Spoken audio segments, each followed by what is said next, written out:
Manorama group, जो सोचता है वो करता है। नमस्कार, न्यूज आर्ट के खास प्रोग्राम सियासत में आप सभी दर्शकों का बहुत बहुत स्वागत है। मैं हूं करिश्मा और हमारे साथ मौजूद हैं न्यूज आर्ट के senior journalist Chandan Jha. Sir नमस्कार। नमस्कार करिश्मा। सर, आलोक मेहता के 16 ठिकानों पर सुबह सुबह ईडी की रेड होती है। सर, ये रेड किस लिए होती है, क्या कारण है इसके पीछे? करिश्मा, हम लोग एक लाइव में आए थे और हमने बताया था कि रेड जो है पड़ी है और क्यों पड़ी है। थोड़ा विस्तार से और दर्शकों को बता देते हैं, क्योंकि आज के सियासत की ये बड़ी खबर है और आगे बहुत सारे सवाल भी हैं इसमें। तो सबसे पहले आलोक मेहता जो हैं कद्दावर नेता हैं आरजेडी के और लालू परिवार के बहुत करीबी भी माने जाते हैं और अभी उनका बहुत नाम चल रहा था, रेस में है थे कि प्रदेश अध्यक्ष अगर बदलते हैं तो हो सकता है कि उनको मौका मिल सकता है। कई नाम रेस में हैं, तो एक आलोक मेहता का भी नाम था। खैर चलिए, ये तो सियासत की बात हो गई। अब रेड की बात करते हैं हम लोग। रेड में जैसे पटना में उनका जो निजी आवास है वहाँ भी, जो सरकारी आवास है वहाँ भी, समस्तीपुर में भी, वैशाली में, दिल्ली में, उत्तर प्रदेश, तमाम इन जगहों को मिला के 16 जगहों पे कहा जा रहा है की रेड हुई, की रेड पड़ी। बड़ी रेड है सर। बड़ी रेड है, चूँकि इतने जगह पर है, एक बार में दबिश जो है केंद्रीय एजेंसी ने दी है। अब सवाल है कि आखिर ऐसा हुआ क्यों रेड पड़ी है? क्योंकि आप अगर आलोक मेहता को देखते हैं तो बहुत कुछ ऐसा कोई आरोप नहीं दिख रहा था। तो पहली बार इस तरह की दबिश जो है उन पर दी गई है। और सबसे ये है कि आलोक मेहता को आप देखते हैं तो वो कुछ दिन के लिए शिक्षा मंत्री भी रहे थे, कुछ 6 दिन रहे, सरकारें ढनमना गई थी, फिर तो एनडीए की सरकार बन गई। अच्छा, उससे पहले भूमि और राजस्व विभाग जो होता है उसके मंत्री रहे थे। उस समय में ट्रांसफ़र पोस्टिंग हुई और लेकिन वह ट्रांसफ़र पोस्टिंग को मुख्यमंत्री नीतीश कुमार ने रद्द कर दी थी। तो बहुत चर्चा में आ गए थे आलोक मेहता। बहुत तरह की बातें चल रही थी, जितनी मुंह उतनी बातें, जितने कान उतने तरह की चर्चाएं। खैर चलिए, अब तो हम लोग बता ही दिए कि इतने जगह पर दबिश है और सब आदमी की नज़र इसी पर है कि आखिर क्या कुछ मिलता है। अब मामला ये है कि वैशाली कोऑपरेटिव बैंक से जुड़ा हुआ मामला है और कहा जा रहा है कि करीब 100 करोड़ का घोटाला हुआ है, गड़बड़ी हुई है। और वैशाली कोऑपरेटिव बैंक के आलोक मेहता तकरीबन 20 साल तक चेयरमैन रहे। उसी दरमियान में ये गड़बड़ी हुई है। 2 कंपनी थी जिनको लोन उन कंपनियों को दी गई और उसी लोन देने में कहा जा रहा है कि गड़बड़ी हुई है। अब तो जांच का विषय है, कहाँ क्या, वही जांच चल ही रही है। तो उन्हीं चीज़ों को टटोलने के लिए ईडी की यह दबिश है। अब यह जो टटोला जा रहा है इतने ठिकानों पर, जब फाइनली ईडी का क्या बयान आता है, फिर हम लोग किसी अलग कार्यक्रम में उसके बारे में बता देंगे, जो ईडी ने क्या क्या चीज़ें बरामद की हैं, जो डॉक्यूमेंट, जो कागजात ईडी ढूंढना चाह रही है वह उसके हाथ लगी कि नहीं लगी। तो ये अभी अपडेट नहीं आया है, अपडेट आएगा तो हम बताएंगे अपने दर्शकों को। मामला यही है, अगर संक्षेप में आपको बताएं तो वैशाली कोऑपरेटिव बैंक से जुड़ा हुआ मामला है, लोन देने में गड़बड़ी हुई है, वो यही आरोप है और ये चेयरमैन रहे थे, उन्हीं के कार्यकाल उसी दरमियान में ये गड़बड़ी हुई है। 2 कंपनी पर है कि गलत कागजात दे करके लोन वहाँ से लिया गया, यही आरोप है और बड़ा आरोप है। लेकिन सर, 100 करोड़ के घोटाले में क्या तेजस्वी और लालू प्रसाद यादव का भी नाम आ सकता है? हाँ, ये बहुत सवाल है, सब लोगों के मन में ये सवाल आ रहा है कि चूँकि आलोक मेहता करीबी हैं लालू प्रसाद के, तेजस्वी यादव के साथ भी अक्सर दिखते हैं। और सबसे अहम बात ये है करिश्मा कि इनकी ट्यूनिंग जितनी लालू प्रसाद से बैठती है, तेजस्वी से भी उतना ही बढ़िया ट्यूनिंग कहा जाता है कि है, दिखता तो वही है तस्वीर में। तो अब सबके मन में सवाल कि कहीं यह आंच जो है लालू प्रसाद और तेजस्वी यादव तक तो नहीं पहुंच जाएगी। तो अभी जितनी बात समझ में आ रही है, और हमने कहा भी है अपने दर्शकों से शुरुआत में ही कि अभी जब ईडी की बात आएगी, क्या कौन कौन से कागजात इनके यहाँ बरामद होते हैं, जो ईडी जो सबूत मुझे लगता है ढूंढना चाह रही है, वो चीज़ ईडी के हाथ लगती है कि नहीं लगती, जब अपडेट आएगा तो बताएंगे। अभी यही समझ में आ रहा है कि यह आंच लालू प्रसाद और तेजस्वी यादव तक नहीं पहुंचेगी, क्योंकि डायरेक्ट ऐसा कोई इन्वॉल्वमेंट अभी तक की जो खबरें हैं उससे ऐसा कुछ नहीं महसूस हो रहा है। अब जब डॉक्यूमेंट ऐसा कुछ हाथ लग जाए तो बात अलग है, या कुछ दूसरे तरह का डॉक्यूमेंट हाथ लग जाए तो अलग है, क्योंकि आरजेडी कार्यालय पहुंचे हैं सर लालू प्रसाद यादव बहुत दिन के बाद। हाँ, अब इनके लालू जी के इतने करीबी और कद्दावर नेता पर अगर दबिश है केंद्रीय एजेंसी की, तो स्वाभाविक है कि जो इनके सुप्रीमो हैं आरजेडी के, वो तो हाँ एक्टिव तो होंगे ही।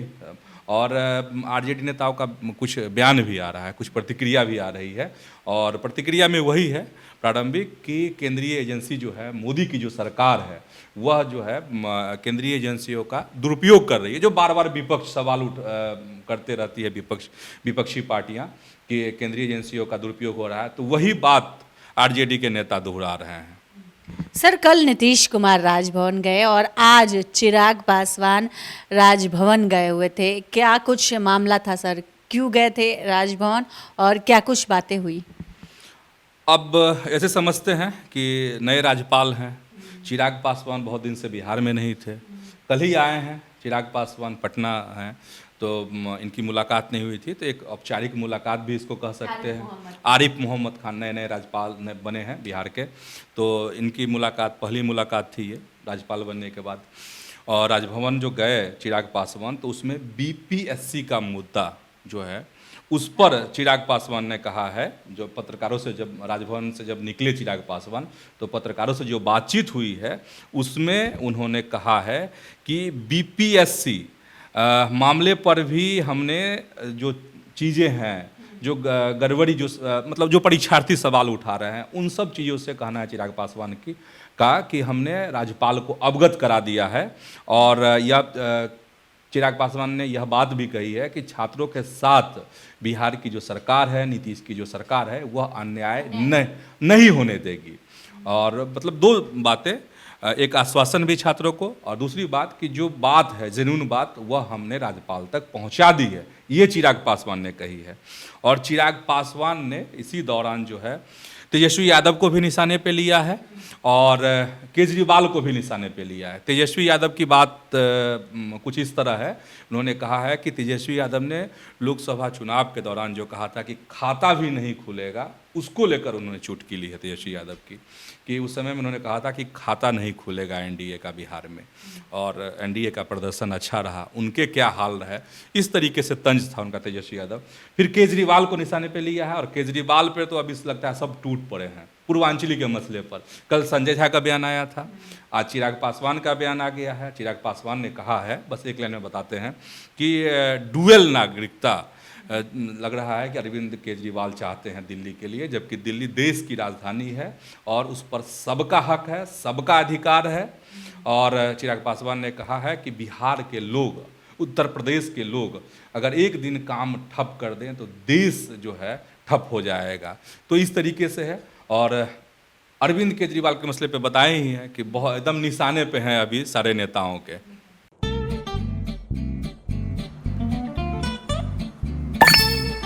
चलो इसको रोकते हैं। रुको रुको, गाड़ी साइड में लो। आरसी और लाइसेंस दिखाओ। बिना आरसी और लाइसेंस के गाड़ी नहीं चला सकते। अरे सर, ये यू बाइक्स है, इसको आरसी लाइसेंस और पीयूसी नहीं लगता। अरे वाह।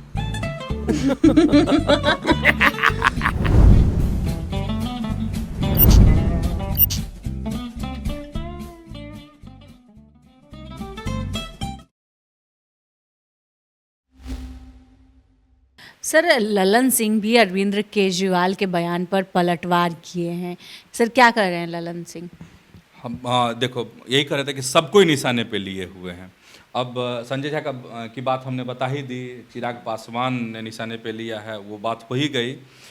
इसके बाद ललन सिंह केंद्रीय मंत्री हैं, जदयू के कद्दावर नेता हैं, इन्होंने भी जो है बहुत सारे सवाल किए हैं और कहा है ललन सिंह ने कि देखिए, एक तरफ जैसे ही भाजपा के जो ये हैं राष्ट्रीय अध्यक्ष जेपी नड्डा ने रोहिंग्या का सवाल उठाया, वैसे ही पूर्वांचलियों पर निशाना साधना शुरू कर दिया अरविंद केजरीवाल ने। अच्छा, अरविंद केजरीवाल ने क्या कहा है, संक्षेप में दर्शकों को जानना जरूरी है।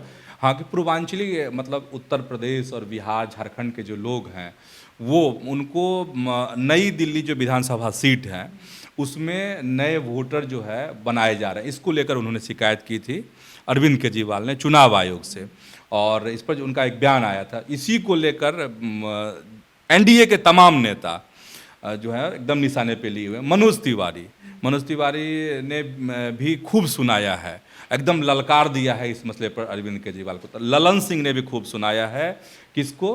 तो अरविंद केजरीवाल को। ललन सिंह ने कहा है जो वो यह है कि अरविंद केजरीवाल ने कल चुनाव आयोग के दफ्तर के सामने प्रेस से जो कुछ कहा है उससे वह खुद बेनकाब हो गए हैं। वे हताशा में इस तरह का बयान दे रहे हैं क्योंकि उन्हें पता है कि इस बार वे हार रहे हैं।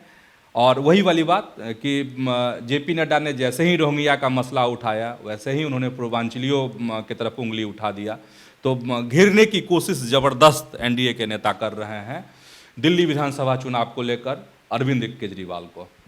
सर, तेजस्वी यादव का बचाव अब कर रहे हैं अखिलेश प्रसाद सिंह। कल शकील अहमद खान काफ़ी गुस्से में थे और आज बचाव करने उतरे हैं अखिलेश प्रसाद सिंह। हाँ करिश्मा, कल ही बचाव किया था तेजस्वी यादव का।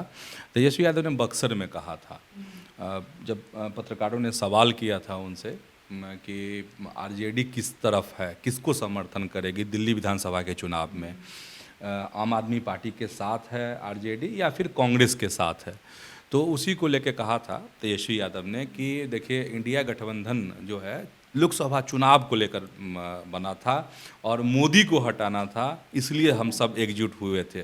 तो इसको लेकर बहुत तरह की बातें होने लगी कि क्या इंडिया गठबंधन खत्म हो जाएगा, ये हो जाएगा।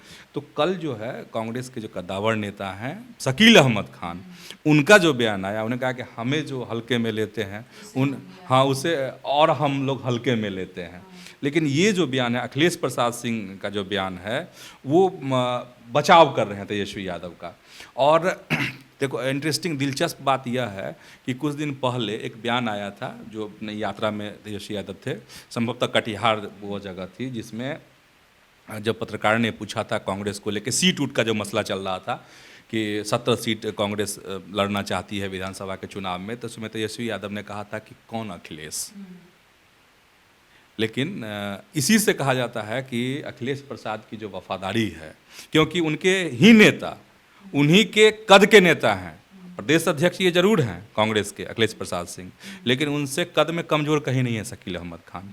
और उनके कद का नेता कह रहा है कि जो हमें हल्के में लेते हैं और हाँ उसे हम लोग और हल्के में लेते हैं। लेकिन एक तरफ ये बचाव करते हैं तेजस्वी यादव का। इसीलिए कहा जाता है कि जो अखिलेश प्रसाद सिंह हैं उनकी वफादारी कहीं और रहती है, और स्पष्ट कहें लोग यही कहते हैं कि उनकी वफादारी आरजेडी के साथ रहती है, लालू प्रसाद के साथ रहती है, और वो इस बचाव में करिश्मा कहीं न कहीं दिख रहा है। अखिलेश प्रसाद सिंह ने कहा है कि जो टिप्पणी की है तेजस्वी यादव, बक्सर वाली जो बात शुरुआत में हम लोग बता रहे थे इस खबर की शुरुआत में, उसमें कि यह जो टिप्पणी थी वो दिल्ली विधानसभा चुनाव के संदर्भ में थी, जहां कांग्रेस और आप जो है अलग अलग चुनाव लड़ रही है। बिहार में कांग्रेस और राजद जो है लंबे समय के साथ है और भविष्य में भी साथ रहेंगे। ये अखिलेश प्रसाद सिंह का बयान है। तो इसी बयान को कहा जा रहा है कि ये कहीं ना कहीं तेजस्वी का बचाव किया है अखिलेश प्रसाद सिंह ने अपने बयान के माध्यम से। वैसे जब इंडिया अलायंस पर सवाल उठाया बक्सर में तेजस्वी यादव ने, उसमें तेजस्वी यादव ने भी एक बात कही थी, और कही थी कि हम लोग बिहार में जो हैं मतलब कांग्रेस और आरजेडी साथ में है। तो आज के इस वीडियो में बस इतना ही। आगे की खबरों के लिए आप हमारे चैनल न्यूज़ 8 को सब्सक्राइब कर लें। अगर फेसबुक पर देख रहे हैं तो पेज को लाइक करना ना भूलें। हमारी वेबसाइट है news8.com, उसे भी ज़रूर विजिट करें। धन्यवाद।